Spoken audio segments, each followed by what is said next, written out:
রোববার আবারও জয়পুরহাটের পাঁচবিবির ঘোনাপাড়া সীমান্তে কাঁটাতারের বেড়া দেয়া নিয়ে মুখোমুখি অবস্থান নিয়েছে বিজিবি ও বিএসএফ।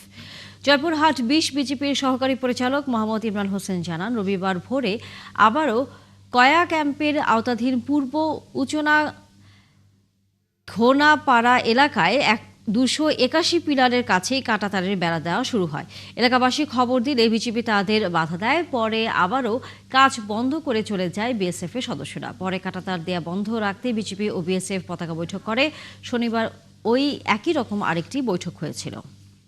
অস্ত্র নিয়ে সব রেডি হয়ে আছে, কিন্তু বিএসএফ এরা সব দাঁড়িয়ে ছিল, বিডিএরাও দাঁড়িয়ে ছিল। পরে আমাদের বড় অফিসার আসছিল, জয়পুর থেকে আসে, ওদের সঙ্গে কি যেন কথা বলে বর্তমানে কাজটা ঠুকিত আছে। আজকে সকালবেলা আবার নতুন করে তারা এসে খিয়াগিরি শুরু করে। এক পর্যায়ে বিজিবির সংবাদে এখানে তাদেরকে এসে বাধা দেয়। বাধার মুখে এখন বর্তমানে তারা তার কাজ করা বন্ধ রেখেছে। চলাচল করতে পারতেছে না, মানুষের জমিতে যারা আসছে জমিতেও কাজ করতে দিচ্ছে না। তো এখনো খুব ভয়াবহ অবস্থা ছিল সকালে। জয়পুরহাটের পাঁচবিবি ঘোনাপাড়া সীমান্তে আবারও কাঁটাতারের বেড়া দেয়া নিয়ে বিজিবি ও বিএসএফ এর মধ্যে চরম উত্তেজনা দেখা যাচ্ছে। এ বিষয়ে আরো খবর নিয়ে যুক্ত হচ্ছেন সহকর্মী মোয়াজ্জেম হোসেন।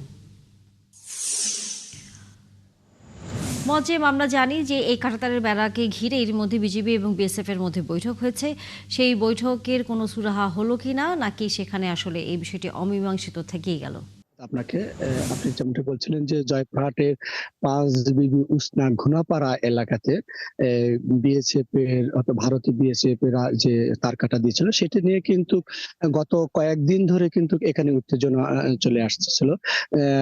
আপনাকে বলে রাখি যে গতকালও কিন্তু তার কাটা দিতে গিয়ে কিন্তু এখানে কিন্তু ১২টা ১২:৩০ দিকে কিন্তু একটা পতাকা বৈঠক হওয়ার পরে কিন্তু বিএসএফ রা কিন্তু তারা কিন্তু কাজটা কিন্তু বন্ধ রেখে কিন্তু চলে গিয়েছিলেন। কিন্তু আজকে সকালে ভোর থেকেই হঠাৎ করে দেখা যায় যে আপনি ভোর থেকেই হলো এই যে এখানে বিএসএফ এরা আবারও একেবারে ২৮১ পিলারের একেবারে ৪৭, ৩৮ এবং ৪৯, অর্থাৎ ৪৯, ৪৮ এবং ৪৭ পিলারের কাছে আপনাকে দেখাচ্ছি যে এই যে এটা হলো সীমান্ত এলাকা।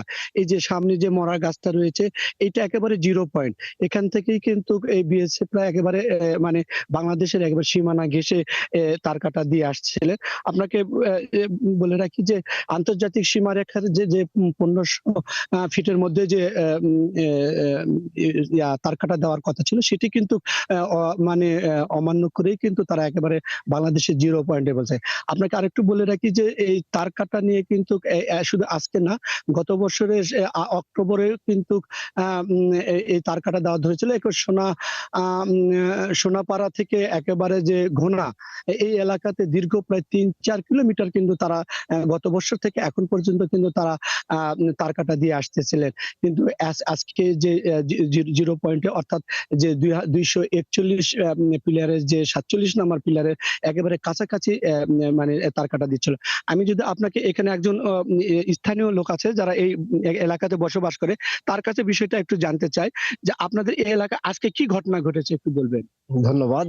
মূলত আজকে সকাল থেকেই মূলত বিজিবির যে অবস্থান দেখে স্থানীয়রা একটু আতঙ্ক বোধ করছিল। মূলত যে সমস্যাটা বারংবার যে ঘটনাটা ঘটিয়েছিলেন, আন্তর্জাতিক সীমারেখা অতিক্রম করে যে বিএসএফ সদস্যরা তার কাটার দেওয়ার চেষ্টা করে, তৎক্ষণিক বিজিবি সদস্যরা অত্যন্ত দক্ষতার সাথে তারা কিন্তু এই পরিস্থিতি মোকাবেলার চেষ্টা করেছেন এবং তাদের প্রতিরোধের মুখে আপাতত দৃষ্টিতে তারা কিন্তু কাজ সাময়িকভাবে বন্ধ করে রেখেছে।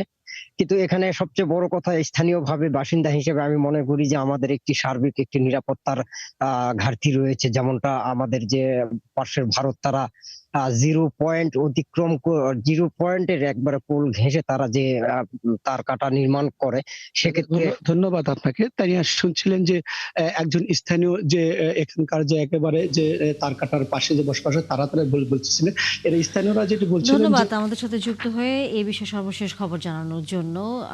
দর্শক, আমাদের সাথে জয়পুরহাট থেকে আমাদের সহকর্মী এতক্ষণ যুক্ত ছিলেন মোয়াজ্জেম হোসেন।